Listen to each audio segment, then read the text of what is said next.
The Night Archive, Case File 001, Apartment 14B, The Room That Kept the Keys. At 2:14 in the morning, Elena Vale heard her own key turning in the lock from the other side of her apartment door. She lived alone in 14B. She was standing 3 feet from the door when it happened, and the key did not stop at the lock. It turned once, twice. Then the handle slowly lowered. Elena had put the chain on before bed. The door opened 2 inches and stopped against it. Through the gap, she saw a hallway that was not the hallway outside her apartment. The carpet was the same brown pattern. The lamps were in the same places. But the hall was longer, much longer. At its far end, under a flickering light, a woman in Elena's yellow raincoat stood with her back to the door. Then the woman raised one hand and knocked 3 times on a door Elena could not see. The chain snapped. By the time Elena found the courage to pull the door shut, the ordinary hallway had returned. Her key was still in the bowl beside the bed.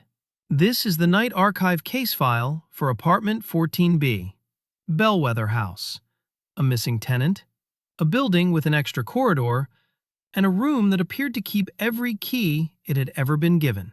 Bellwether House was 6 floors of red brick, black stair rails, 24 apartments, and a basement laundry room that smelled permanently of wet concrete.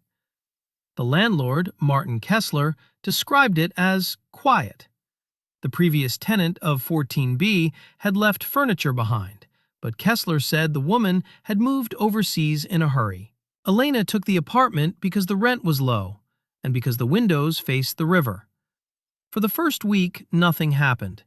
Then she began finding small, ordinary things in the hallway that did not belong to her.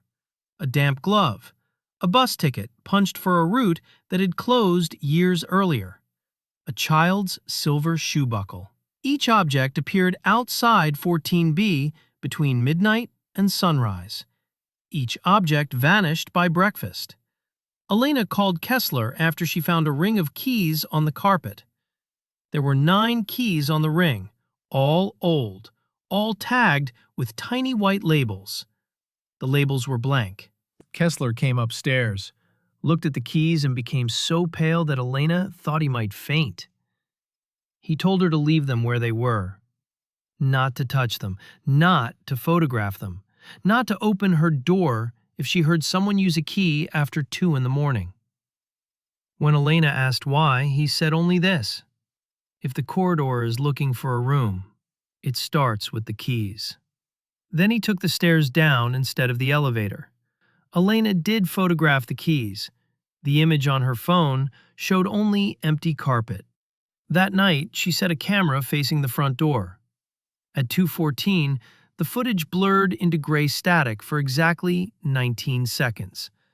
When the picture returned, the hallway outside was empty. But the apartment was not. A soft clicking sound came from the kitchen. Elena followed it with every light on. The sound led her to the cupboard beneath the sink, where she found a brass key resting on the drain pipe. Unlike the other keys, this one had a number stamped into its bow: 14B. Elena's apartment key was already in her hand. The brass key did not fit the front door. It did not fit the bedroom. It did not fit the bathroom lock.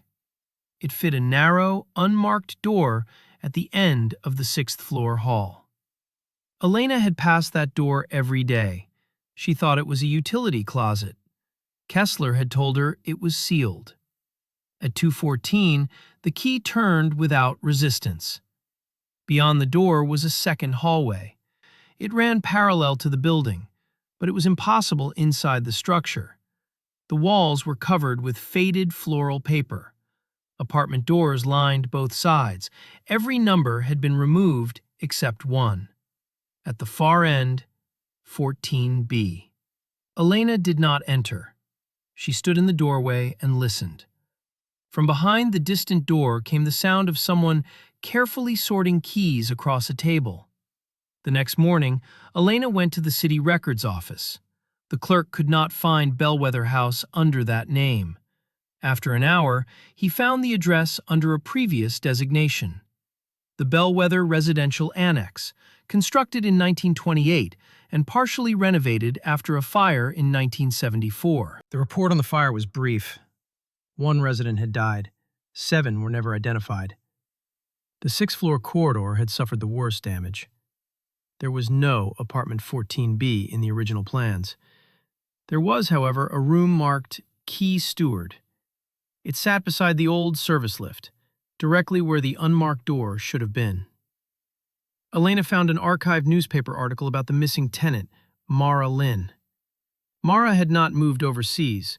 She had vanished 11 months earlier after telling a coworker that she could hear someone moving furniture in the hall behind her walls. Her last message was sent at 2:13 in the morning. It contained one sentence. "Please tell my apartment I am not coming back." Elena returned to Bellwether House before sunset. Kessler was waiting in the lobby with a suitcase at his feet. He admitted he had known about the corridor since he was a child. His father had managed the building. Every few years, a tenant would hear keys, find a door where no door should be, and disappear after entering the second hall.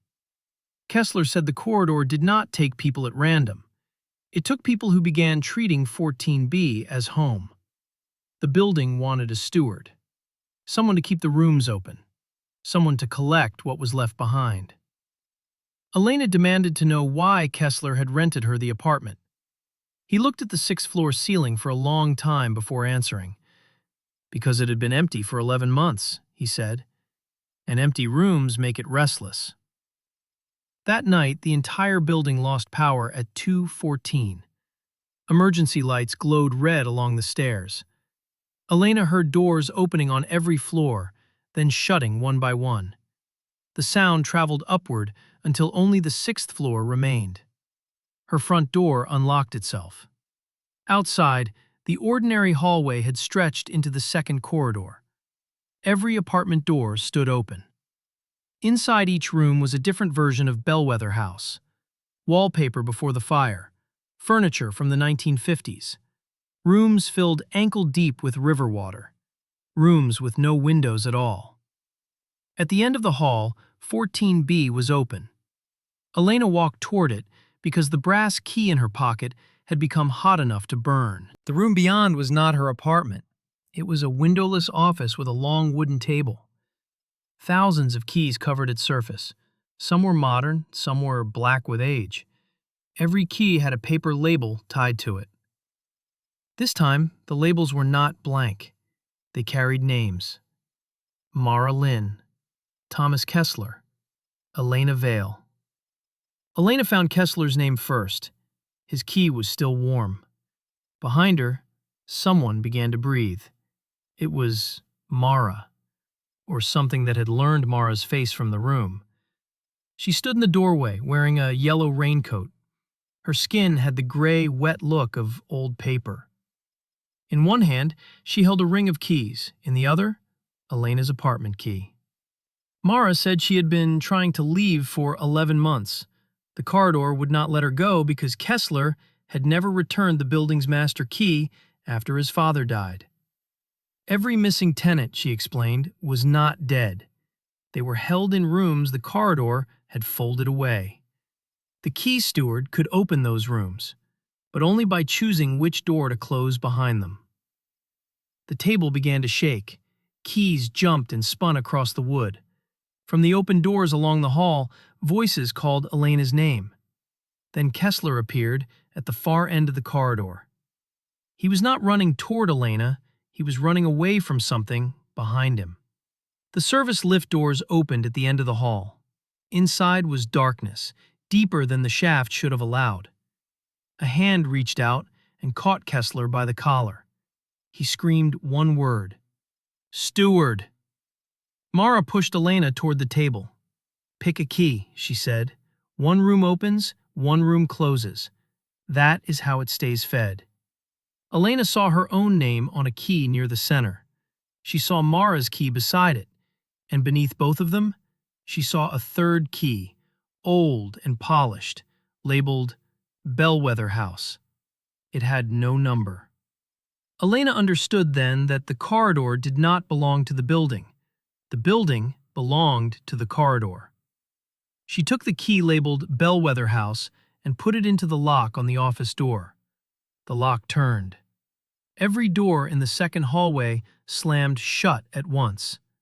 The lights went out. Elena woke at dawn on the sixth-floor carpet. The unmarked door was gone. The ordinary hall ended where it always had. Mara was gone. Kessler was gone.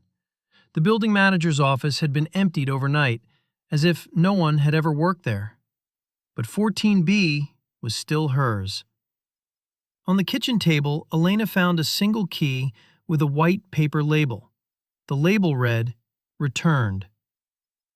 3 weeks later, city inspectors arrived after complaints of a smell in the basement. They found a sealed service lift behind a newly plastered wall. Inside were 24 rings of keys, each tagged with a tenant's name. There were no keys labeled Elena Vale. There was one labeled Martin Kessler. And there was one new key, polished brass, stamped with the number 14B. The inspectors logged it as evidence. By the following morning, it was gone from the sealed bag. The case remains open. If you ever hear your own key turn in a lock from the other side of a door, do not check the hallway. Check whether your name is still on the keys.